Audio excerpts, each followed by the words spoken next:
Okay. Welcome to the Austin Writers Roulette, where, despite the how I am dressed, and I'm so happy there's so many Alice in Wonderland, like, fans or whatever. We all grew up with that story. I couldn't think of an out of tune. Oh, of course. Yeah, I told you I knew, I had a feeling somebody was coming, but anyway, we'll get to know in a minute. I didn't know what a costume was for out of tune, but I figured out of time was close enough. So, you know what I mean? Yeah. And my clashy outfit where, for once, I had to get a neighbor who I didn't even know her name and say, hey, click, click, click, knock on the door, can you hook me up? I can't get my corset. Can you imagine meeting someone like that? Because in my apartment complex, which I think is happening throughout Austin, people are being priced out, so my neighbors change it seems like every month, but not. There's not free. Yeah, exactly, and then they're gone. So, today's theme, out of tune, and our first rouletter is going to read a trilogy of out of tune poems. Please welcome Spencer Mirabal. All right. How are y'all doing? Pretty good so far. Wow. So, Sorry. you're in my video. I know. Whoa! It's kind of hard to agree. So I will be reading 3 poems from this book I've been working on, and I was trying to think of a theme this month, and I really was trying to circle around the idea of out of tune being related to a bunch of love poems that I'm working on. So these 3 are sort of about different people that I was with and then not with, that sort of outset me and made me a person that I didn't really want to be anymore. So some are really short, most of them are kind of not graphic per se, but really sad. Don't worry, I'll read happy ones later. But these ones are all sad, so let me find them really quick. This poem is called Still Cruisin'.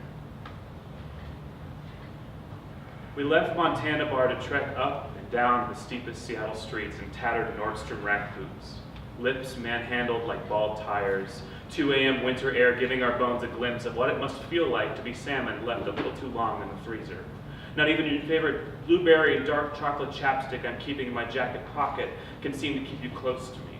You're always 3 steps ahead, deliriously weaving around cracked sidewalks near a 24-hour QFC grocery store and a conversation about sexy Winnie the Pooh with your friends from years before me. It all sounds like French to me, or maybe like French sign language. You're using the last of your voice, strep throat's been drunk jackhammering for these buddies. Your love for their company keeping you from sticking dynamite down your throat to end the party forever. I can relate to the strep throat. Why would anyone leave you? I say nothing. Me, with my mouth shut like a child-proof jewelry box, wearing a frown. My mother passed down to me. Frida brow and cyclops eye. Will our lives ever meet in the middle? When is the part where our separate dearest friends meld together with one another like a perfect shade of omelet yellow on a palette? Maybe we're not meant to be a museum painting immortalized by a few and head nodded at by most. Maybe our physical distance has created too much of a lyrical dissonance. In one of our 4-hour phone calls, you called me the tentative love of your life. And man, that was really sweet to hear when you said it, but man, it's a huge bummer hearing it in a voicemail forever saved in my head now. Maybe our lives are too tectonic. Oh, wait, that's not right. I just looked it up. It's tectonic shift, a slow moving of our summer blanket-thin foundation. Geologists say knowing when the Earth's plates collide helps us understand why and where events like earthquakes occur and volcanoes erupt. Would you rather I was an earthquake or a volcano? Which one of those is more exciting for you? Which one lasts longer? How much longer are we going to fucking walk until we are home? When we're finally in bed, you nuzzle your snow-tired cheek into my bony, cold concrete left shoulder and breathe out, "You are always so warm," before you kiss me. Felt the muscles of your lips form a smile in between sleepy kisses, like the way children are overcome with glee sometimes, when they can't help themselves. Pass me the strep throat. We're still cruising.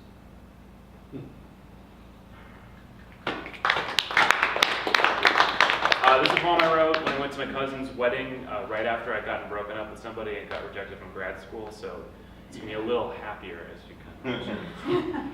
It's called St. Petersburg, Florida. New heartbreak at a wedding is a mosaic, a sweet arrangement all soaked. Indigo eye bags, cold brew, sadness, my hair all buzzed off. Uncle John eats cake. Glee fills his cheeks for the first time in months. Grandma Ann dances, recently celebrating her 53rd, 29th birthday. When she smiles at me, her eyes peel away my chameleon skin and hold my dying, colorless body. Cousin Peter, king of the evening spring wedding in St. Petersburg, Florida, watches his adoptive father, Jeff, give the sweetest, most remarkable speech. Neither of them know that the words are building a hospital bed for my heart, my dry ventricles given an IV bag. Breathing again. Your damp blonde hair on my chest, a morning in Bozeman on your bed tucked in the corner near a window. All of Jeff's words turn to old oatmeal. Is today the wedding? Is it Saturday? How many days have I been here?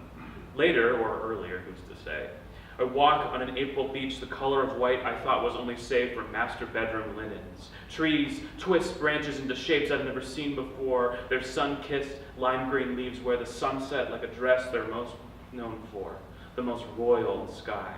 The clearest tide on my ankles is a familiar left hand running from the back of through my hair to the back of my head, only to comb back to the collective of the ocean. It feels like the night when I confess to loving the sensation of your fingers rubbing my earlobe, only for you to leave me 3 weeks later.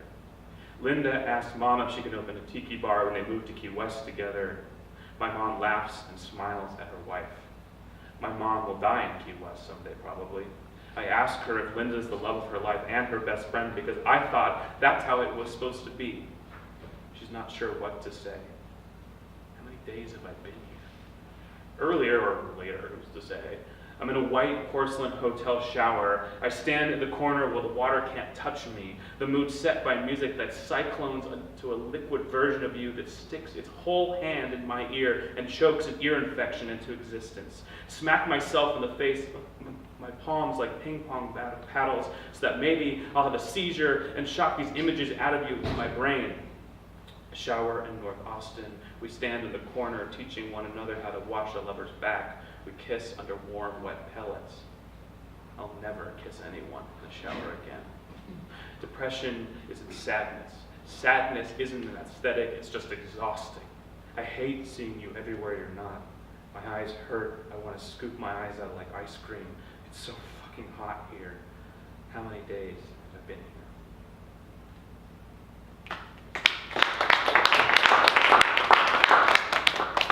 And then I got into an even unhealthier relationship with somebody else. So this one is a little bit more upbeat too. I'm saying, actually, this is not what I sent you. It was raining today, but it's kind of the same kind of gist.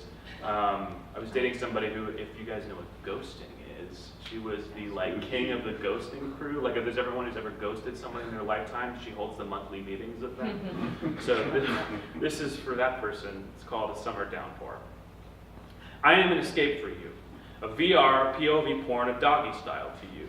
Indulge in me for a while and then delete your browser history before anyone knows where you were. While you are in my life, I am an anxious chameleon, not quite sure what to be afraid of specifically, so I become the color of thunder. I am every earthquake measured by the Richter scale and all of recorded history all at once. I am somewhere in between the benefit of the doubt and the doubt of the benefit. I wear a black cape and dangle over some industrial ledge above a vat of green acid, daring you to throw me in and make me a supervillain.